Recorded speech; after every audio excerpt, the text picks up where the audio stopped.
Brad with us. Wow. Lakeside. Good Title. morning, everybody. Good morning. I think last time I did the Spotlight Speaker, I talked about vesting and, you know, how the proper ways to vest on title, like tenants in common, things like that. But today I'm gonna shift gears, and I'm stuck on something that I really can't get by, which is a good thing. Because over the last 6 to 8 months, I've been thinking about the title business and how the title business operates. I mean, let's face reality. There's a lot of title companies out there.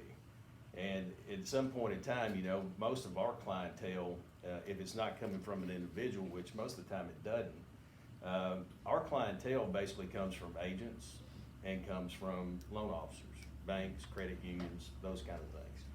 Even though occasionally we will get a consumer that comes to us and picks and chooses Lakeside Title, but all of those other people are an integral part of our business. And what I want to talk a little bit about today was, you know, the shape of our business, where we're headed as a title company, things of that nature, because we're in a volatile environment when it comes to business, and things are changing rapidly. Every single day, you know, every one of our industries, everybody sitting around this table is faced with an interesting fact that we have to be thinking all the time about how we're gonna get a consumer.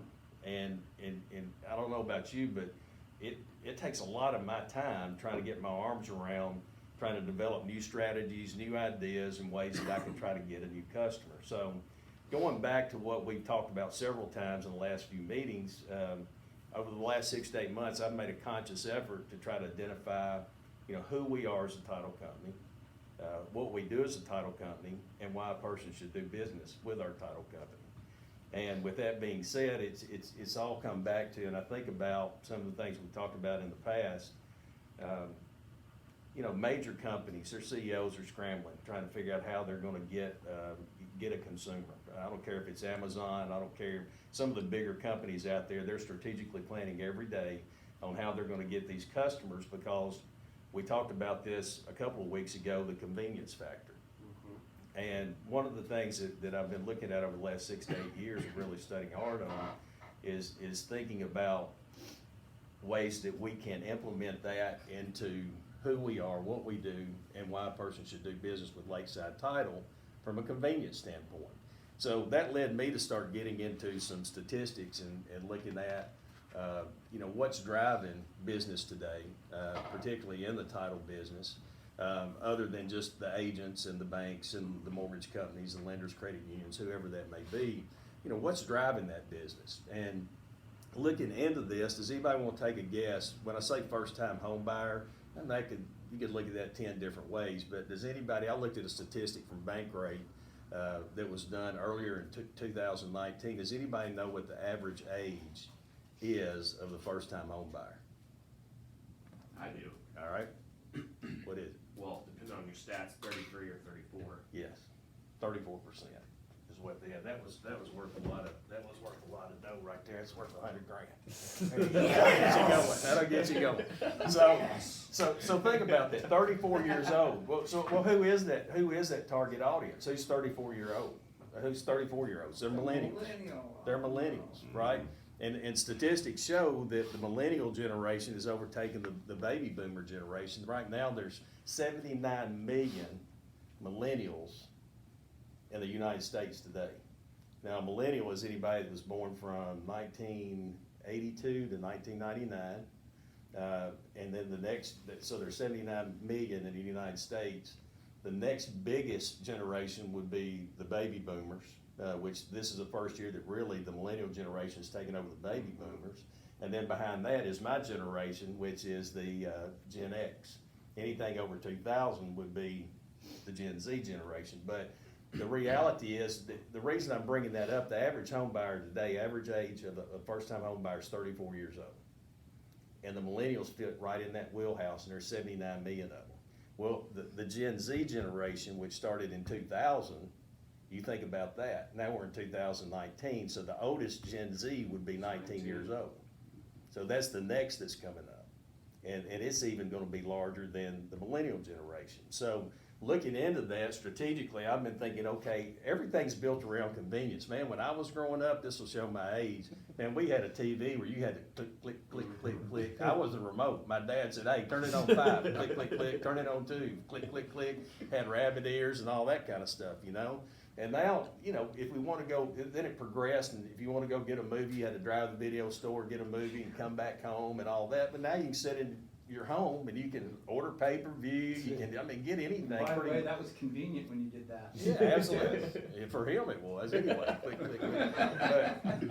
But the reality is that everything is built around convenience. I mean, you can go to the grocery store, they bring your groceries out. You can call your favorite restaurant now and have a food delivery service, bring your favorite meal to your house. And I started thinking, how can we attract that audience? How can we get those people, and how can we really build that around that? So I started looking at, and I gave you guys some information kind of about who we are, what we do, and why we do what we do. And it keeps going back to me and looking at the business over the last 8 months with me just really making a hard, profound focus on saying, okay, how am I going to differentiate Lakeside title from Foundation title? How am I going to differentiate Lakeside title from Sumner title? You know, and there's title companies everywhere.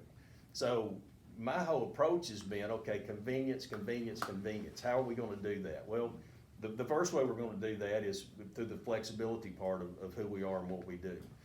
We don't build our business around ourselves. It's not an 8 to 5 job. It's not, literally, you can go to our office, somebody's there from 7 in the morning to 8 o'clock at night, Monday through Friday.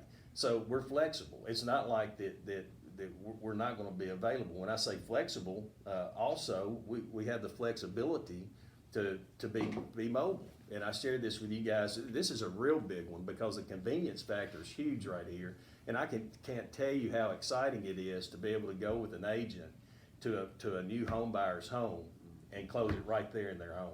I mean, that's exciting, man. It's convenient for the client. They don't have to take off work. I mean, I'm personally, last month, I think I did probably 35 closings myself. Wow. Where if I'm working with an agent, my commitment is, hey, I'm gonna be flexible. I'm gonna be doing all your closings. I'll be the one that shows up and closes it for you. If we need to do it at your office, we'll do it at your office. If we need to do it at the mortgage company, we'll do it at the mortgage company. If we need to do it Panera Bread, we'll do it at Panera Bread. If we need to do it at Starbucks, we'll do it at Starbucks. If we need to do it in their new home, we'll do it in their new home. And that's some of the things that I've been doing here lately is all of those different places, traveling and being accessible for the customer to actually not take time out of their day to have to come to us, and creating a convenience factor there. And off of that, what we're trying to do is, through that flexibility, is have accessibility.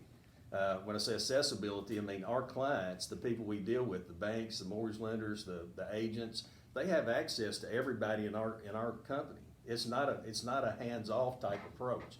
When we start a business relationship with a potential client or a new client, they're given access to everybody in our whole office, from Chad Waters, the owner, on down. They've got our operations manager, our cell number, and office number. They've got our purchase set up, same thing. They've got our funding department, same thing. Access to everybody in that organization so that they can, if they need somebody, they can get to somebody.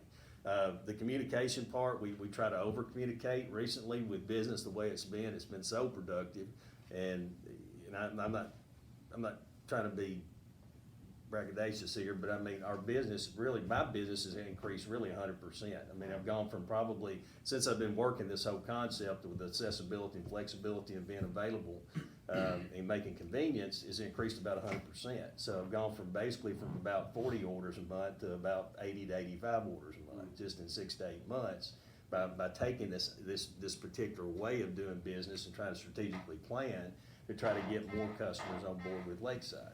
So the communication part's gonna be key. We're gonna over communicate. Recently, we've added 4 to 5 more people to our staff, just for the simple fact that we can't keep up with the volume. We have to add staff. So we brought 2 more people into funding, 2 more people into processing, and we're growing in that area. And then the teamwork part, I mean, I believe in strategic partnerships, working together, whether that's open houses, or helping support those things. And just hosted an event out in Franklin the other day that, is called Franklin Fusion, and, it's probably 80 to 90 people there. So, I mean, anything that these customers need, agents, banks, credit unions, mortgage loan officers, whatever. We want to be flexible. So as I started looking at that, I started tying it into social media. Ron's a guru on that. But, you know, since I've done all that, I've been pushing people towards my social media, Music City Title Guy, and I'm getting increasing likes every single day. I haven't got where I want to on the content yet, but my likes have gone probably somewhere around 200% up, almost from about, you know, right at about 400 likes to about 950 likes now. So it's starting to get going through there. And the reason I'm pushing that, and the reason I want to focus and put a lot of it more information out there, is the content, because statistics show, and I'll give you some statistics here in a minute, statistics show that the millennial generation, the people that buy a product online or that buy a product from you, if they go through social media and give you a referral, you know, 85% of the time, if they found you through social media, they'll recommend you through social media 85% of the time. So I'm pushing a lot of my business that way, is trying to strategically plan and try to get people in place where they can, the content's there to try to reach more people, which I can talk to you more about that. But the reality is that it's an evolving day by day thing with business. It's so many changes going on, and we're trying to keep up with all of them. But some interesting stats that I saw, I thought was pretty interesting, is most people think of, you know, Facebook as kind of old fogey. You know, I mean, the new thing is Snapchat and Instagram, Twitter, and all this kind of stuff. 84% of millennials use Facebook. 84%. And the average person will spend about 2.5 hours a day on social media. And about 85% of that is by mobile device on social media. So when you think about Facebook, you really don't think about the millennial generation, which is the average age of the first-time home buyer. You don't think about that. But the reality is that 84% of them are on Facebook, and they're on there engaging daily, and they're on there daily. So 71% of consumers who have a positive experience will brand on social media and likely recommend you. 49% of consumers depend on influencer recommendations on social media. 49%. So that tells me a lot of people are online looking, and if they see a referral, then they're going to get something. There's about 500 million daily active Instagram stories, which is a real big one. That's a new one. It's really getting bigger and better. It's crazy. The stories are good. I'll tell you what's really nuts is about almost half of the world's population has some form of social media. I believe that. The That's world. A lot of cat videos, The world. I mean, that's a bunch. Of course, I'm not going to do title work in Australia, but the reality, I'd love to. I'd like to go over there once in a while. But the reality is, I know that, you know, a lot of this statistic stuff is boring, but the facts are this, is that, you know, we're building our business as it evolves around us every day. And, you know, obviously statistics, economic data shows that you know, Nashville and Middle Tennessee is going to be in a great area for the next 3 years. It's not going to be, maybe not going to be like this where it has been, but it's not going to be like this. It's still going to just trend up, but it may be a little slower because of new home sales in the area, new homes built in the area, things like that. So I guess my thing is we're trying to become more accessible. So if you know anybody out there that's an agent, anybody that is a loan officer, anybody that's a bank or credit union, that's who we are. And that's what we're evolving to is the convenience factor of working with them and not having to take their time away from what they're doing and make it a great experience. And that's the most important thing, because most of the title companies, some of them might go in, man, I'd rather go in a funeral home than go into that title company because it's just that boring, you know? Yeah. And it ought to be an exciting time. People are buying a home, it should be exciting, bring balloons, you know, don't make it a circus, a bear on a tricycle and all that. But, you know, the reality is it needs to be a fun experience. So if you know anybody that's in the market to do that, we would love a recommendation to Lakeside Title and Escrow, and we provide them a good quality service. So, thanks. Awesome.